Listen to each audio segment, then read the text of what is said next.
Meu nome é João Batista dos Santos e eu vou contar para vocês uma história que ninguém acreditaria se não tivesse vivido na própria pele. Uma história sobre como o sertão, essa terra que já enfrentou secas, fomes e toda sorte de desgraça, teve que enfrentar algo que nem os mais velhos, com toda a sua sabedoria, jamais imaginaram. Era março de 2024, quando tudo começou. Eu estava na minha propriedade pequena, uns 15 quilômetros de Caruaru, cuidando das cabras e tentando fazer render os poucos recursos que tinha. O calor estava de matar, como sempre, mas havia algo diferente no ar. Os bichos estavam inquietos. As cabras não paravam quietas. Os cachorros uivavam sem motivo aparente. E até os urubus pareciam evitar certas áreas. Foi minha vizinha, Dona Cícera, que me contou primeiro sobre as mortes estranhas que estavam acontecendo nas cidades próximas. João, ela disse, com aquele jeito dela de sempre saber das coisas antes de todo mundo, tem algo muito errado acontecendo. O pessoal de Acoverde está falando de uma doença que mata as pessoas em horas e depois elas levantam. Eu ri dela naquele momento. Ri e disse que ela estava vendo muita televisão, mas Dona Cícera tinha 72 anos. Tinha visto de tudo nessa vida, e quando ela falava sério, a gente prestava atenção. Não é coisa de televisão não, João. Meu compadre que trabalha no hospital de lá me ligou chorando. Disse que viu coisas que não deveriam existir. A primeira vez que eu vi um deles foi 3 dias depois. Estava tirando água do poço quando escutei um barulho estranho vindo da estrada de terra. Era um som que eu nunca tinha ouvido, como se alguém estivesse correndo, mas cambaleando ao mesmo tempo. Quando olhei, vi uma figura humana se aproximando. De longe parecia apenas alguém em desespero, talvez perdido no calor. Mas quando chegou mais perto, meu sangue gelou. Era seu Antônio, o comerciante que passava por aqui toda semana vendendo mantimentos. Só que não era mais seu Antônio. A pele dele estava acinzentada, os olhos completamente brancos e havia sangue seco ao redor da boca. E o mais aterrorizante, ele se movia rápido, muito mais rápido do que qualquer pessoa normal conseguiria no calor escaldante do sertão. Quando me viu, ele gritou. Não foi um grito humano, foi algo primitivo, animal, cheio de fome e raiva. Então ele correu na minha direção com uma velocidade que desafiava qualquer lógica. Eu mal tive tempo de pegar a espingarda que sempre deixava perto do poço. O tiro que dei em seu peito o derrubou, mas ele tentou se levantar novamente. Foi preciso um segundo tiro na cabeça para que ele parasse de se mover. Fiquei ali parado, tremendo, olhando para o corpo do homem que conhecia há mais de 10 anos. O homem que me vendia farinha, que falava da família, que reclamava da seca junto comigo. Agora ele era outra coisa. E eu sabia, com a certeza que só o medo verdadeiro pode dar, que minha vida, que a vida de todos nós tinha mudado para sempre. Naquela noite, liguei para todos os vizinhos que pude. A energia elétrica ainda funcionava, mas os sinais de celular estavam falhando. Consegui falar com Dona Cícera, com Zé Pequeno, que morava do outro lado da serra, e com alguns parentes na cidade. Todos tinham histórias parecidas. Pessoas conhecidas ficando doentes rapidamente, morrendo, e depois se levantando com aquela fome insaciável por carne humana. O rádio ainda transmitia algumas notícias fragmentadas. Falavam de uma epidemia de comportamento violento nas grandes cidades, de hospitais sobrecarregados, de pessoas sendo aconselhadas a não sair de casa, mas nós aqui no sertão já sabíamos que era muito mais que isso. Era o fim do mundo como conhecíamos. E o pior de tudo, descobrimos que esses infectados eram rápidos como o vento, mas duravam pouco. Em questão de dias, seus corpos se decompunham rapidamente no calor. O problema era que nesse tempo curto, eles espalhavam a infecção para muitas outras pessoas. Era como um incêndio que se alastra pelo mato seco, rápido, devastador e quase impossível de controlar. Enquanto eu limpava a espingarda naquela noite, ouvindo os sons estranhos que vinham da caatinga, entendi que a sobrevivência no sertão, que sempre foi uma luta diária, tinha se tornado algo muito mais perigoso. Tínhamos que aprender não apenas a conviver com a seca e a fome, mas com a morte que caminhava entre nós, rápida e faminta.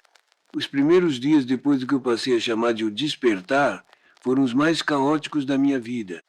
E olha que eu já tinha passado por cerca de 3 anos, por enchente que levou metade da plantação e por todos os tipos de dificuldade que o sertão pode oferecer. Mas isso era diferente. Isso desafiava tudo que eu pensava saber sobre sobrevivência. A primeira coisa que aprendi foi que os infectados, esses zumbis, como o pessoal das cidades começou a chamar, tinham padrões. Eles eram mais ativos durante as horas mais frescas do dia, início da manhã e fim da tarde. Durante o pico do calor, entre meio-dia e 3 da tarde, eles ficavam mais lentos, quase inativos. O calor extremo do sertão, que sempre foi nosso inimigo, agora era nosso aliado. Foi Zé Pequeno quem descobriu isso. Ele apareceu na minha porta no terceiro dia, suado e com os olhos arregalados de medo. João, ele disse, os danados param de se mexer direito quando o sol está mais forte. Parece que o calor afeta eles também.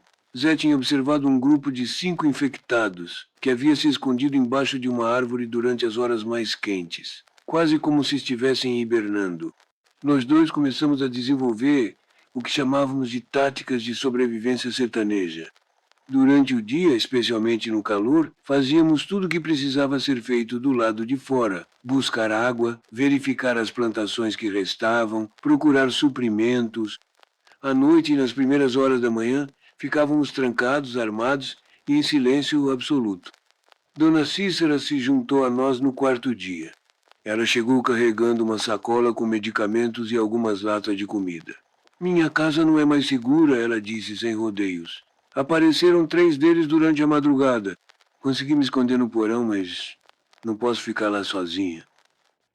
Ver aquela mulher forte que havia criado 6 filhos e enterrado o marido sem derramar uma lágrima, com medo, foi quando realmente entendi a gravidade da situação. Foi ela quem trouxe a primeira informação importante sobre o que estava acontecendo no resto do mundo. Tinha conseguido sintonizar uma estação de rádio de Recife antes de sair de casa. As cidades grandes estão perdidas, ela relatou. Recife, Salvador, Fortaleza, todas sob o que eles estão chamando de quarentena militar. Mas pelo que entendi, não tem militar suficiente para controlar isso. A partir daquele momento, estabelecemos nossa primeira regra de sobrevivência. Informação era mais valiosa que comida.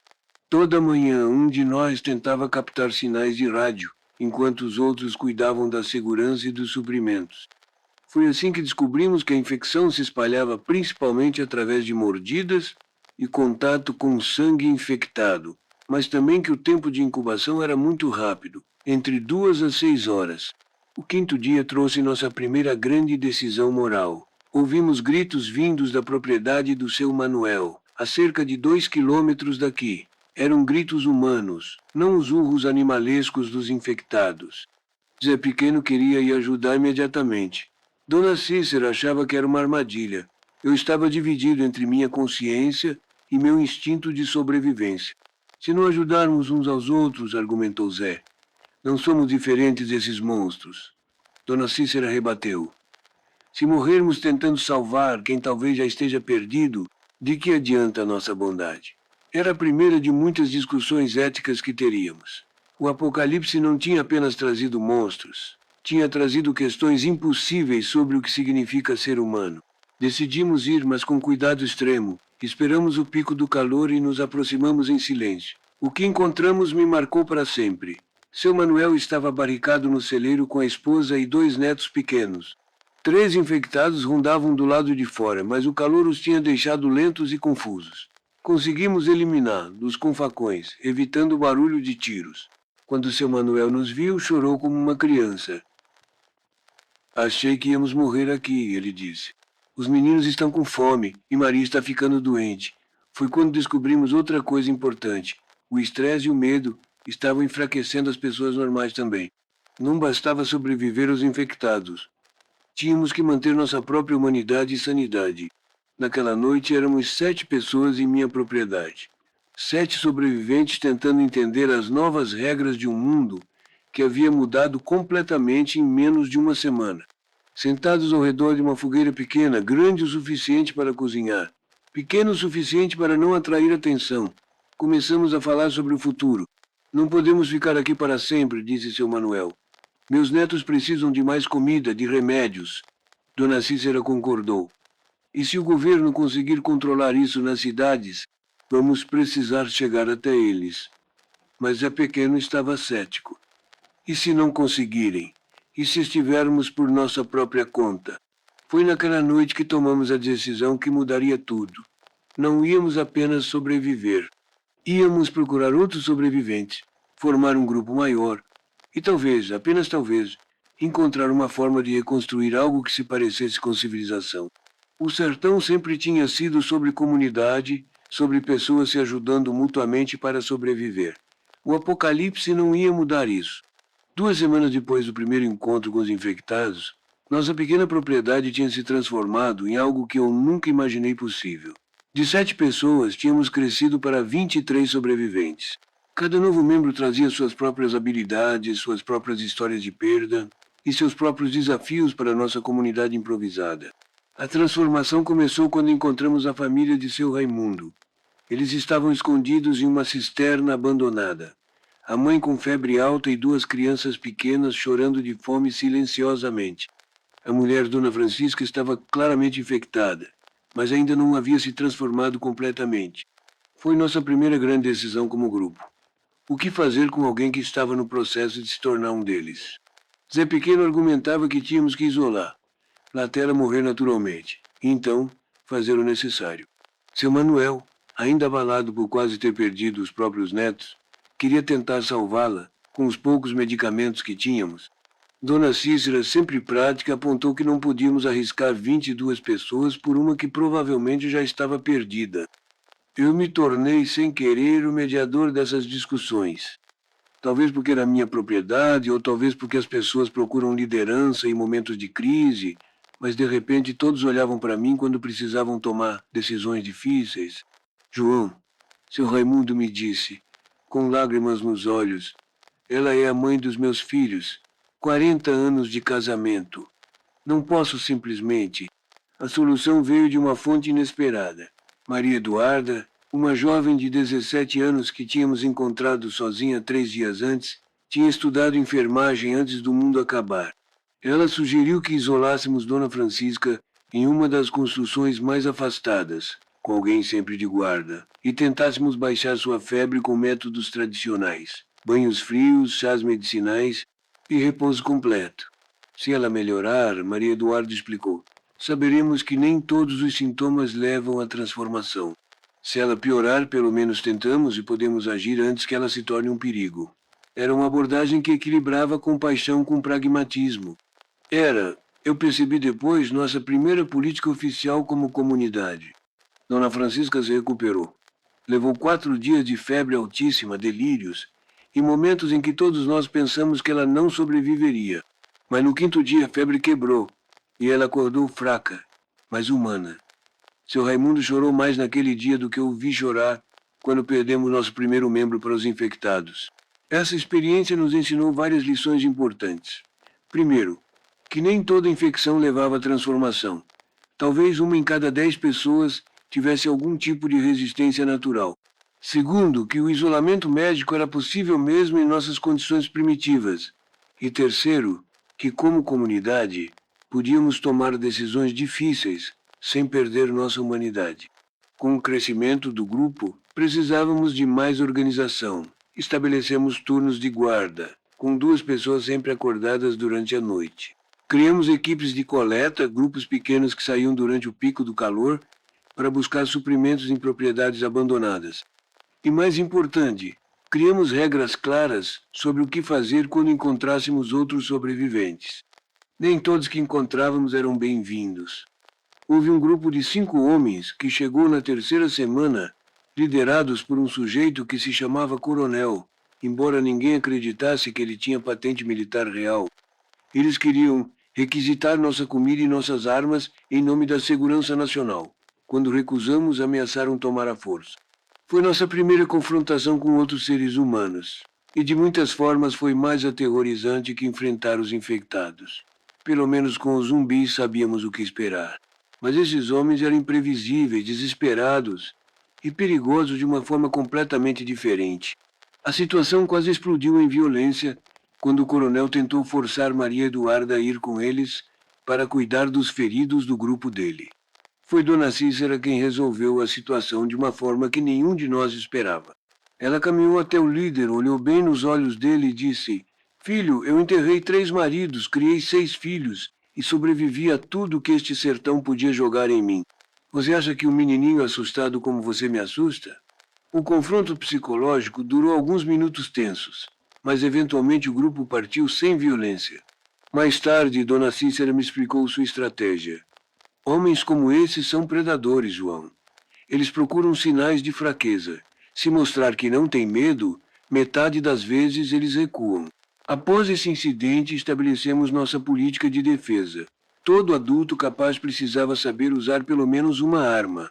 Crianças acima de 12 anos aprendiam técnicas básicas de fuga e esconderijo. E mais importante, desenvolvemos sinais de alerta que qualquer pessoa do grupo podia usar para comunicar perigos silenciosamente. À medida que nossa comunidade crescia e se organizava, comecei a perceber algo interessante. As mesmas qualidades que sempre ajudaram o povo do sertão a sobreviver, solidariedade, adaptabilidade, resistência e um senso prático de resolver problemas, estavam nos servindo bem no apocalipse. Talvez, pensei, não fosse coincidência que nosso grupo estava prosperando enquanto ouvíamos histórias terríveis sobre o colapso das grandes cidades. O sertão sempre foi um lugar onde a sobrevivência dependia da cooperação. Agora, mais do que nunca, essa lição ancestral estava se provando verdadeira. Mas eu também sabia que os maiores desafios ainda estavam por vir. Um mês e meio após o início do que começamos a chamar de o Tempo dos Mortos-Vivos, nossa comunidade enfrentou a decisão mais difícil desde que nos juntamos. Era o fim de abril, e as chuvas que tanto esperávamos não tinham chegado. A seca estava se intensificando, nossos suprimentos diminuindo, e descobrimos algo terrível sobre os infectados. Eles estavam evoluindo. Foi Zé Pequeno quem trouxe a primeira evidência. Ele tinha saído numa missão de reconhecimento para verificar uma propriedade abandonada a cerca de 10 quilômetros daqui.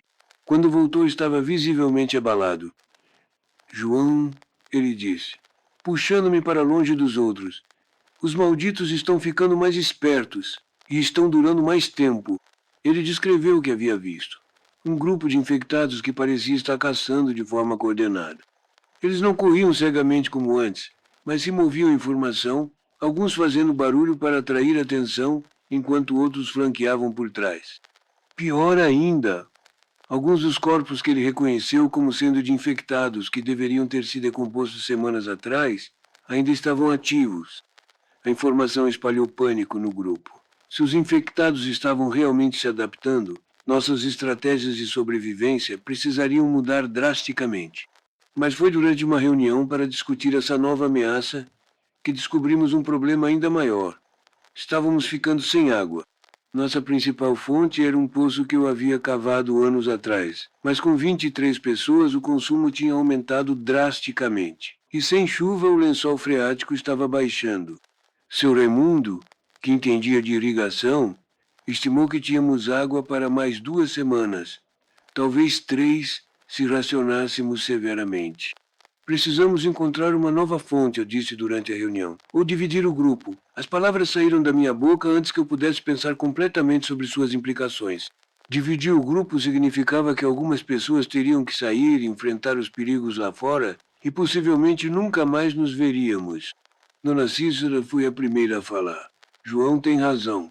Não podemos morrer de sede esperando a chuva que talvez não venha. Maria Eduarda concordou, mas adicionou.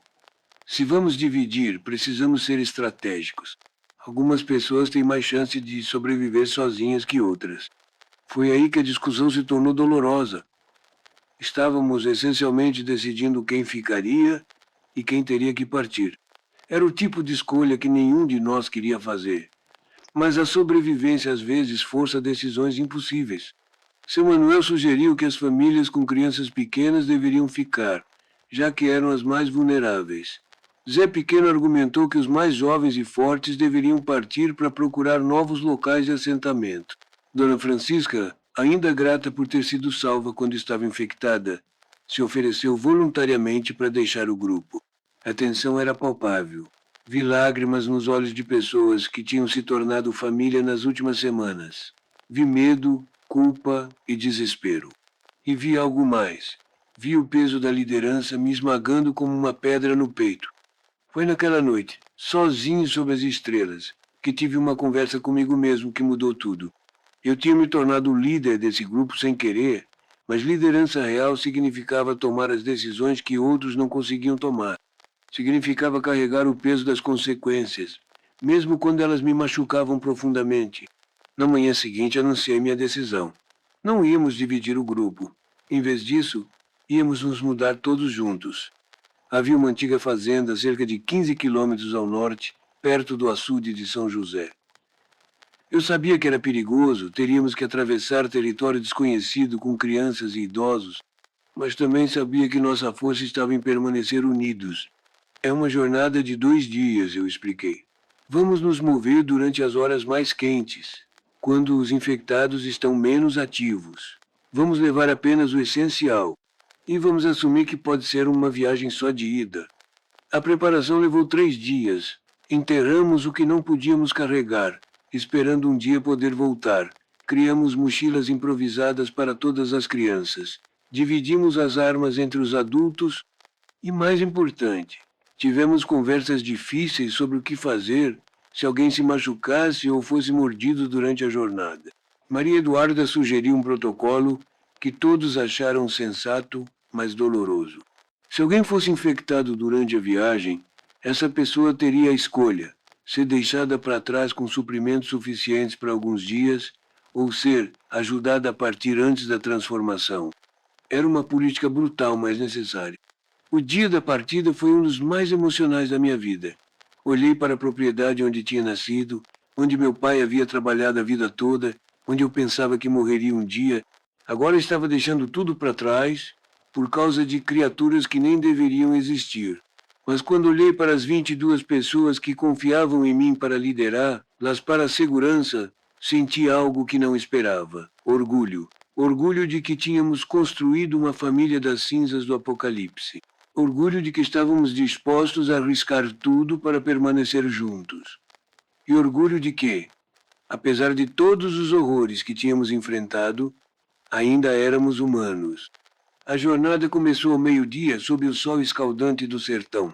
Não sabíamos o que nos esperava, mas sabíamos uma coisa: enfrentaríamos juntos como uma família, como uma comunidade, como sobreviventes que se recusavam a desistir da esperança. A caminhada para a fazenda abandonada perto do açude de São José se tornou uma das experiências mais transformadoras da minha vida. Não apenas porque testou nossos limites físicos e emocionais, mas porque nos mostrou do que realmente éramos capazes quando tudo dependia de nossa união. O primeiro dia correu melhor do que esperávamos. Movendo-nos durante o pico do calor, encontramos poucos infectados, e os que encontramos estavam lentos e desorientados. As crianças foram corajosas além das suas idades. Pedrinho, o neto de seu Manuel de apenas 8 anos, carregou sua mochila sem reclamar uma única vez. Dona Francisca, apesar de ainda estar se recuperando da sua própria infecção, ajudou as outras mulheres com os bebês.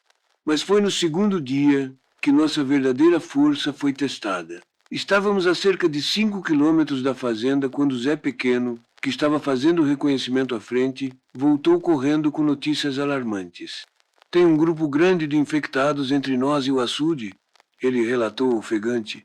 Pelo menos 15, talvez 20, e eles não estão agindo como os outros. Quando chegamos perto o suficiente para observar, entendemos o que ele queria dizer. Os infectados estavam organizados em uma espécie de acampamento primitivo, ao redor da fazenda que era nosso destino. Alguns pareciam estar guardando o perímetro, outros estavam em grupos como se estivessem, comunicando-se. Era o tipo de comportamento que desafiava tudo o que pensávamos saber sobre eles. Eles estão evoluindo mesmo, sussurrou Maria Eduarda, desenvolvendo algum tipo de inteligência coletiva. O medo nos olhos dela espelhava o que todos estávamos sentindo. Se os infectados podiam pensar, planejar e cooperar, nossas chances de sobrevivência a longo prazo diminuíam drasticamente. Tínhamos 3 opções: tentar um desvio que nos levaria mais 2 dias de caminhada sem garantia de água, voltar para minha propriedade e enfrentar a morte certa por desidratação, ou encontrar uma forma de passar pelos infectados e alcançar a fazenda. Nenhuma das opções era boa, mas uma delas pelo menos oferecia esperança. Foi seu Raimundo quem sugeriu a estratégia que mudaria tudo. E se criarmos uma distração? Ele perguntou. Um grupo pequeno chama a atenção deles para longe da fazenda, enquanto o resto do pessoal se infiltra. Era arriscado, mas era nosso melhor plano. A discussão sobre quem faria parte do grupo de distração foi intensa. Eu me ofereci imediatamente como líder, sentia que era minha responsabilidade assumir o maior risco. Zé Pequeno se juntou sem hesitar. Maria Eduarda insistiu em vir também, argumentando que suas habilidades médicas poderiam ser necessárias se alguém se ferisse. Mas foi quando Dona Cícera anunciou que também faria parte do grupo de distração que realmente entendi o que significa sacrifício. Dona Cícera, eu protestei, a senhora tem 72 anos. Não pode. Ela me interrompeu com aquele olhar firme que eu havia aprendido a respeitar. João Batista, ela disse, eu vivi uma vida completa. Tive filhos, netos, vi este sertão, através de secas e fartura. Essas crianças, ela gesticulou para o grupo. Mal começaram a viver. Se minha experiência e minha coragem podem dar a elas uma chance melhor, então é isso que vou fazer. O plano era simples, mas perigoso. Nosso grupo de 4 pessoas criaria uma comoção a cerca de 2 quilômetros da fazenda, atraindo os infectados organizados para longe do perímetro. Isso daria ao resto do grupo tempo para se infiltrar na fazenda e estabelecer defesas. Depois, se conseguíssemos sobreviver à perseguição, tentaríamos nos reagrupar. A separação foi uma das coisas mais difíceis que já enfrentei. Ver seu Manuel abraçar os netos sabendo que poderia nunca mais ver luz. Ver Dona Francisca beijar a testa de Dona Cícera em agradecimento silencioso por tudo que a mulher mais velha havia feito pela família. Ver as lágrimas nos olhos de pessoas que tinham se tornado minha família escolhida. Se não conseguirmos voltar, eu disse para seu Raimundo, você fica responsável pelo grupo. Você sabe o que fazer. Ele acenou, incapaz de falar. Todos sabiam que havia uma boa chance de que esta fosse nossa despedida final. Nossa distração funcionou melhor do que esperávamos. Usando pólvora de alguns cartuchos velhos que eu tinha, criamos várias pequenas explosões coordenadas que soaram como tiros. Os infectados reagiram imediatamente, correndo em nossa direção com aquela velocidade aterrorizante que tínhamos aprendido a temer. Mas algo surpreendente aconteceu durante a perseguição. Dona Cícera, apesar da idade, parecia ter encontrado uma reserva de energia que desafiava todas as expectativas. Ela corria, saltava obstáculos e até ajudou Zé Pequeno quando ele tropeçou em uma pedra. 72 anos de sertão me ensinaram algumas coisas, ela gritou enquanto corríamos. A perseguição durou quase 2 horas. Usamos todas as táticas de sobrevivência sertaneja que conhecíamos, esconderijos em rochas, mudanças súbitas de direção, uso do terreno acidentado a nosso favor. Perdemos quase todos os infectados, exceto 3 que pareciam mais persistentes que os outros. Foi durante o confronto final que aconteceu o impensável. Um dos infectados conseguiu cercar Maria Eduarda enquanto ela tentava ajudar Zé Pequeno com um ferimento no braço. A criatura estava a segundos de alcançar, lá quando Dona Cícera fez algo que nenhum de nós esperava. Ela correu diretamente para o infectado, sem arma, sem proteção, apenas com a coragem que apenas uma vida inteira de enfrentar adversidades pode dar. Vem para cima de mim, desgraçado. Ela gritou, atraindo a atenção da criatura. O infectado se virou para ela, e por um momento que pareceu uma eternidade, eles se encararam. Dona Cícera não tentou fugir. Em vez disso, ela agarrou o infectado num abraço mortal, segurando-o enquanto gritava para nós. Corram, vou embora daqui! Maria Eduarda hesitou por apenas um segundo antes de entender o sacrifício que estava sendo feito. Ela puxou Zé Pequeno e começou a correr. Eu fui o último a sair. Olhei para trás e vi Dona Cícera ainda lutando com o infectado. Sua força surpreendente mantendo a criatura ocupada enquanto nós escapávamos. Ela me olhou por um momento e eu vi nos seus olhos não medo, mas paz. Paz por estar fazendo o que acreditava ser certo. Esse foi o último momento que vi Dona Cícera viva. Seu sacrifício nos salvou, mas também nos ensinou algo fundamental sobre o que significa ser humano no meio do apocalipse. Não se trata apenas de sobreviver, se trata de pelo que você está disposto a morrer. Quando finalmente chegamos à fazenda 3 horas depois, encontramos o resto do grupo estabelecido e seguro. Eles tinham conseguido limpar a propriedade dos poucos infectados que restavam e estavam organizando as defesas. Mas quando contei sobre Dona Cícera, um silêncio pesado caiu sobre todos nós. Pedrinho, o neto de seu Manuel, foi quem quebrou o silêncio. Vovó Cícera era uma guerreira, ele disse com a sabedoria simples das crianças. Ela lutou para que pudéssemos estar seguros. Naquele momento entendi que o sacrifício dela não havia sido em vão. Tinha nos ensinado não apenas sobre coragem, mas sobre o que realmente importa quando tudo mais desaparece. Naquela noite, realizamos nossa primeira cerimônia fúnebre do Apocalipse. Sem corpo para enterrar, criamos um memorial simbólico, uma cruz feita de madeira da fazenda com o nome de Dona Cícera gravado por Zé Pequeno. E prometemos, todos juntos, que sua memória e seu exemplo viveriam em cada decisão que tomássemos dali em diante. 6 meses depois da morte de Dona Cícera, nossa comunidade na fazenda abandonada do açude de São José havia se transformado em algo que nenhum de nós poderia ter imaginado. Não éramos mais apenas sobreviventes desesperados fugindo da morte. Éramos construtores de uma nova forma de vida, arquitetos de esperança em meio ao caos. O inverno chegou mais cedo naquele ano, e com ele vieram as chuvas que tanto precisávamos. O açude encheu novamente.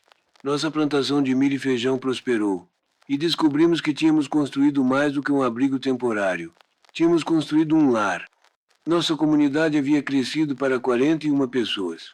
Novos sobreviventes chegavam quase toda semana, muitos deles contando histórias similares às nossas.